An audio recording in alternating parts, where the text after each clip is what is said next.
इस कहानी की लेखिका है सोनिया सैनी। मोनिका 21 साल की नवयुवती थी। कैंपस प्लेसमेंट में उसे एक अच्छी आईटी कंपनी में जॉब मिल गई थी। उसकी शिफ्ट रात की तकरीबन 12 बजे खत्म होती थी। उस रोज भी अपना काम खत्म करने के बाद वो ऑफिस से निकली और अपनी साइकिल की मदद से रेलवे स्टेशन पहुंच गई। साइकिल को पार्क करने के बाद मोनिका प्लेटफॉर्म पर खड़ी होकर अपनी ट्रेन का इंतजार करने लगी। अचानक ही उसकी नजर रेलवे स्टेशन पर लगे एलईडी बोर्ड पर गई। रोज की तरह उसमें आने वाली ट्रेन का नाम और शेड्यूल आज दिखाई नहीं दे रहा था। डिस्प्ले बोर्ड की एलईडी बाहर बाहर जल बुझ रही थी। अचानक ही प्लेटफॉर्म की पावर सप्लाई कट गई और हर तरफ अंधेरा हो गया। कोई कुछ समझ पाता उससे पहले ही मोनिका की ट्रेन प्लेटफॉर्म पर आ गई। बिना देरी किए बाकी के पैसेंजर्स के साथ साथ मोनिका भी झट से ट्रेन में चढ़ गई। इस समय रात के 11:30 बज गए थे। आज ट्रेन में कुछ गिने चुने पैसेंजर्स ही दिखाई दे रहे थे। मोनिका ने अपने हेडफोन में लाउड म्यूजिक लगाया और आंखें बंद कर अपना सर सीट के बैक सपोर्ट में टिका दिया। कुछ ही देर में लाउड म्यूजिक होने पर भी दिन भर की थकान के कारण उसकी आंख लग गई थी। थोड़ी देर बाद उसका मोबाइल रिंग करने लगा। रिंग की आवाज से मोनिका की नींद टूट गई। स्क्रीन पर पापा का नाम फ्लैश हो रहा था। मोनिका ने फोन उठाया तो उधर से पापा की आवाज सुनाई देने लगी। मोनिका बेटा, ट्रेन मिल गई थी ना? हाँ पापा, मैं ट्रेन में ही हूँ, आप चिंता मत करो। कौन सा स्टेशन आ गया है? पापा की बात सुनकर मोनिका अचानक से आंख खोलकर अपने कोच में चारों ओर नजर दौड़ाती है। उसे अपनी आंखों पर यकीन नहीं हो रहा था। पूरे कोच में बिल्कुल अंधेरा छाया हुआ था। ना तो कोई डिस्प्ले दिखाई पड़ रहा था और ना ही कोई अनाउंसमेंट सुनाई दे रहा था। पापा, आई थिंक कुछ प्रॉब्लम है। यहाँ ट्रेन में कुछ है ही नहीं। सारी लाइट्स ऑफ है और कोई अनाउंसमेंट भी नहीं हो रही है। बेटा, आसपास किसी पैसेंजर से पूछना क्या बात है। पापा, पूरा कोच खाली पड़ा हुआ है। मैं अकेली हूँ यहाँ। ये क्या बोल रही है बेटा? मुझे डर लग रहा है। देख, ट्रेन जैसे ही अगले स्टेशन पर रुकेगी तू वहाँ पर उतर जाना, मैं तुम्हें लेने आ जाऊंगा। ठीक है पापा। मोनिका अब ट्रेन के अगले स्टेशन पर रुकने का इंतजार कर रही थी। आमतौर पर यह ट्रेन हर 10 या 12 मिनट में अगले स्टेशन के लिए रुकती थी, लेकिन आज पूरे 20 मिनट हो चुके थे, लेकिन ट्रेन रुकने का नाम ही नहीं ले रही थी। मोनिका को घबराहट हो रही थी। उसे कोई आइडिया नहीं था वह अभी कहाँ पर है। ड्राइवर के कैबिन में जाकर उससे कांटेक्ट करती हूँ, शायद कुछ हेल्प कर सके। ऐसा सोचकर मोनिका अपनी मोबाइल की टॉर्च ऑन करके इंजन रूम तक पहुंच जाती है। वहां जाकर वो ड्राइवर के केबिन को लगातार खटखटाती रहती है, लेकिन अंदर से कोई जवाब नहीं मिलता। डर से मोनिका की सांसें उखड़ रही थी। अपनी उखड़ती सांसों को शांत करके वह वापस अपनी सीट पर आकर बैठ जाती है। अब उसे बस ट्रेन के रुकने का इंतजार था ताकि वो नीचे उतरकर मदद मांग सके और अपने पापा को वहां बुला सके। इसी तरह 10 मिनट और बीत जाते हैं। अचानक ट्रेन की स्पीड कम होने लगती है। ट्रेन की स्पीड को कम होते देखकर मोनिका की जान में जान आने लगती है। कुछ ही मिनटों में ट्रेन किसी स्टेशन पर आकर रुक जाती है। बाहर घना अंधेरा छाया था। स्टेशन पर कहीं भी उजाला नहीं दिख रहा था। मोनिका ने खिड़की से झांककर बाहर देखा तो प्लेटफॉर्म पर एक भी इंसान नहीं था। अब तो मोनिका को और भी डर लगने लगा था। उसने जल्दी से अपना मोबाइल निकाला और फिर से पापा को फोन मिला दिया। पापा, ट्रेन किसी स्टेशन पर रुकी है, लेकिन ये कौन सा स्टेशन है कुछ समझ नहीं आ रहा।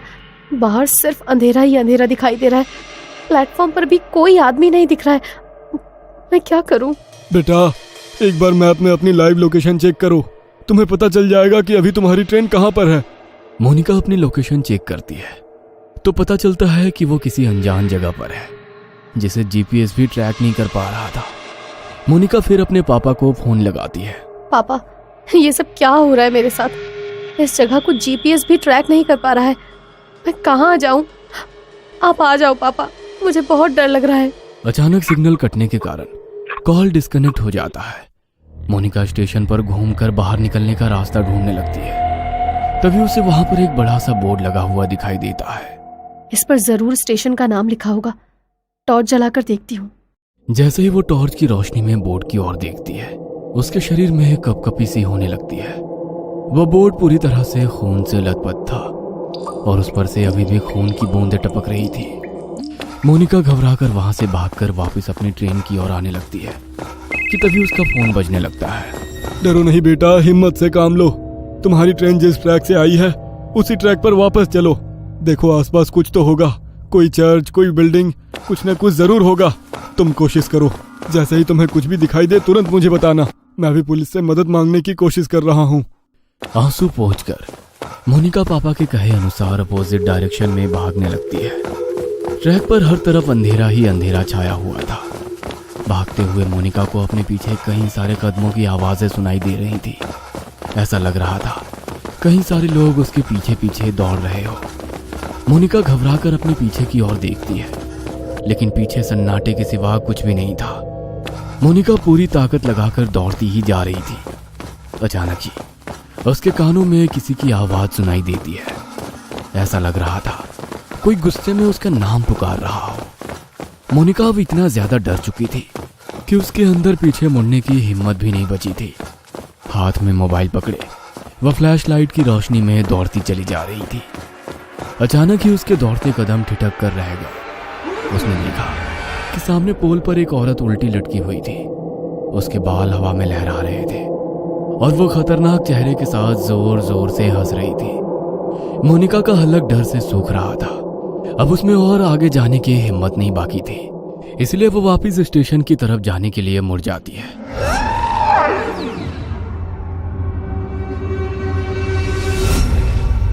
वापस मुड़ते ही उसे कुछ दूरी पर एक आदमी दौड़कर उसकी ओर आता दिखाई देता है। उसका पूरा शरीर कटा फटा सा दिखाई दे रहा था। उसका चेहरा बहुत डरावना दिख रहा था, जैसे कहीं पर कुचला गया। वह आदमी हाथ हिलाकर उसे ट्रैक पर दौड़ने से मना कर रहा था। मोनिका को अब समझ नहीं आ रहा था कि वो कहाँ जाए। घबराकर वो फिर से पोल की तरफ देखती है, जहां अभी कुछ मिनटों पहले एक औरत उल्टी लटकी हुई थी। वो पोल अब बिल्कुल खाली था। आगे का रास्ता भी बिल्कुल खाली दिखाई दे रहा था, इसलिए उस आदमी से बचने के लिए मोनिका फिर से ट्रैक पर दौड़ने लगती है। कुछ दूर दौड़ने के बाद उसे ट्रैक के पास एक गाड़ी खड़ी दिखाई देती है। मोनिका अपने पापा को गाड़ी के बारे में बताने के लिए फोन उठाती है तो देखती है कि फोन की बैटरी डाउन हो गई है। इस गाड़ी के हेडलाइट्स ऑन है, मतलब गाड़ी में जरूर कोई है। क्या करूं? मदद मांग लूं या ऐसे ही भूतिया स्टेशन पर अपनी मौत का इंतजार करती रहूं?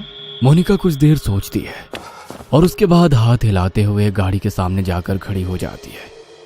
मोनिका को ऐसी हालत में देखकर गाड़ी के अंदर से एक आदमी बाहर आता है। क्या बात है, इतनी रात को आप ऐसे ट्रैक पर क्या कर रही हैं? सब ठीक तो है ना? मोनिका बुरी तरह हाँफ रही थी। ऐसा लग रहा था वह किसी भी पल बेहोश होकर गिर पड़ेगी। मोनिका की ऐसी हालत देखकर वह आदमी उसे गाड़ी के अंदर बैठा लेता है। अच्छा, आप आराम से अंदर बैठकर बताइए क्या बात है। पता नहीं क्या हो रहा है मेरे साथ। मैं न जाने कैसे इस जगह पर आ गई। अब मैं लाख कोशिशों के बाद भी यहाँ से निकल नहीं पा रही। आप बता सकते हैं ये कौन सी जगह है? मोनिका अपनी ही धुन में बोलती चली जा रही थी। तभी उसे महसूस हुआ कि कार सवार युवक उसे वापस प्लेटफॉर्म की ओर ले जा रहा है। No please stop. तो मुझे कहाँ ले जा रहे हो? मुझे वापस वहां नहीं जाना है। मोनिका के इतना कहते ही वह लड़का मुस्कुराते हुए पीछे देखता है। अगले ही पल उस लड़के का चेहरा बदलने लगता है और वो उसी आदमी की शक्ल में बदल जाता है जो ट्रैक पर उसका पीछा कर रहा था। मोनिका के मुंह से एक जोरदार चीख निकल जाती है और वो कार से उतरकर फिर से पागलों की तरह दौड़ने लगती है। उसे अपने पीछे उस आदमी के कदमों की आवाज साफ सुनाई पड़ रही थी। दौड़ते हुए वो वापस अपनी ट्रेन के सामने आ जाती है। कोई और रास्ता ना सूझने पर वो छिपने के लिए वापस ट्रेन में चढ़ जाती है और एक सीट के नीचे छिपकर बैठ जाती है। मोनिका का पूरा शरीर पसीने से लथपथ हो गया था। वह अभी तक डर से कांप रही थी। डर उसके दिमाग में इस कदर बैठ गया था कि अगले ही पल वो डर से बेहोश हो गई थी।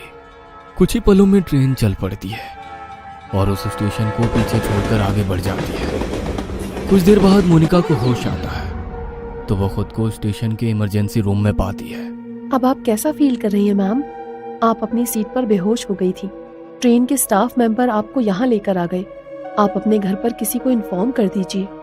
मोनिका हैरानी से चारों ओर देख रही थी। उसे अभी तक यकीन नहीं हो रहा था कि वो उस स्टेशन से वापस आ गई है। प्लीज मेरे पापा को बुलवा दीजिए। मैम, आपके फोन की बैटरी लो हो गई थी, मैंने चार्ज कर दिया है, ये लीजिए। मोनिका अपना फोन निकालकर पापा को फोन लगाती है। हेलो, कहाँ थी तू बेटा? मैं कितना परेशान था। 3 घंटे हो गए, अभी तक घर नहीं लौटी। पापा, आप तो जानते हैं ना, मैंने आपको फोन किया तो था। बेटा क्या बोल रही है, तू है कहाँ? मोनिका पापा को अपनी लोकेशन भेज देती है। कुछ ही देर में मोनिका के पापा आकर उसे अपनी कार से घर ले जाने लगते हैं। रास्ते में मोनिका अपना फोन निकालकर कॉल हिस्ट्री चेक करती है। उसने पिछले 3 घंटे में लगभग 10 बार पापा का नंबर डायल किया हुआ था, लेकिन एक भी बार उस पर बात नहीं हुई थी। मैंने तो हर बार पापा से बात की थी, लेकिन फोन में तो बस डायल नंबर ही दिख रहा है। और अगर वो सब मेरा वहम था, तो फिर जब मैं बेहोश थी तो ये कॉल कब और किसने किए? मोनिका के जहन में बहुत से सवाल थे, जिनका जवाब फिलहाल बस यही था कि इतना सब कुछ एक रात में देख लेने के बाद भी वो जिंदा अपने घर लौट रही थी। मोनिका पिछली रात की घटना को एक बुरा सपना समझकर भूल जाना चाहती थी कि तभी उसकी नजर अपनी गाड़ी के साइड मिरर पर पड़ती है।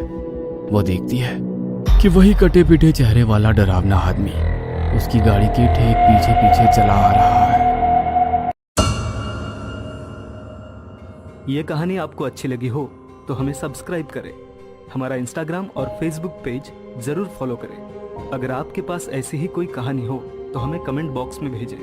हम कोशिश करेंगे कि अगली एनिमेटेड स्टोरी आपकी होगी।